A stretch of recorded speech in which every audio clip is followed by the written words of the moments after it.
ஒருவர் விடுதியில் மர்மமான முறையில் இறந்ததால் ஆத்திரமடைந்த சக மாணவர்கள் கல்லூரி விடுதி மற்றும் அலுவலகங்களை அடித்து நொறுக்கி சூறையாடினர். பெரம்பலூர் தனலட்சுமி சீனிவாசன் பொறியியல் கல்லூரியில் 3ஆம் ஆண்டு வகுப்பில் படித்து வந்தவர் அன்னதாசன். காரைக்குடியைச் சேர்ந்த இவர் கல்லூரி விடுதியில் தங்கி படித்து வந்தார். இந்நிலையில் நேற்று மாலை விடுதியின் அறையில் மர்மமான முறையில் அன்னதாசன் தூக்கிட்டு இறந்து கிடந்தார்.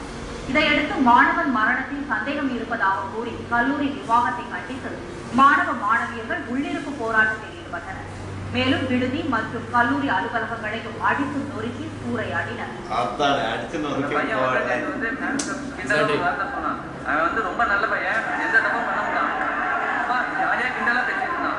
ஹெச்ஓடி சார் அவனை ஓவரா அடிச்சிட்டாங்க. அதனால அந்த பையன் மன அழுத்தத்தால பண்ணிட்டாங்க. ஹெச்ஓடி அடிச்சிருக்காரு. அடிச்சுன்னா 3 பைப்பாலே அடிச்சு நொறுக்கிருக்காங்க. இதுக்கு மேல நம்ம இருக்கதா இருக்க வேண்டாமான்னு அவன் நினைக்கும் போது அடிச்சத்துல என்ன நடந்திருக்கு கேட்டீங்கன்னா, அடிச்ச இவன் தற்கொலை போட்டுற பையனே கிடையாது. தற்கொலை படிய பையன் இவன் அடிச்சத்துல கீழே விழுந்துட்டாங்க. எது நடந்து போச்சுங்க. அடிச்ச ஹெச்ஓடி நிறமை அவன் அரசு பண்ணி பணிநீக்கம் செய்யணும். இருசக்கர ஊர்திகளும் தீ வைத்து கொளுத்தப்பட்டதால் அங்கு பதற்றம் அதிகரித்தது. மாணவன் அன்னதாசன் உடலை கைப்பற்றி ஆய்விற்கு அனுப்பி வைத்தனர்.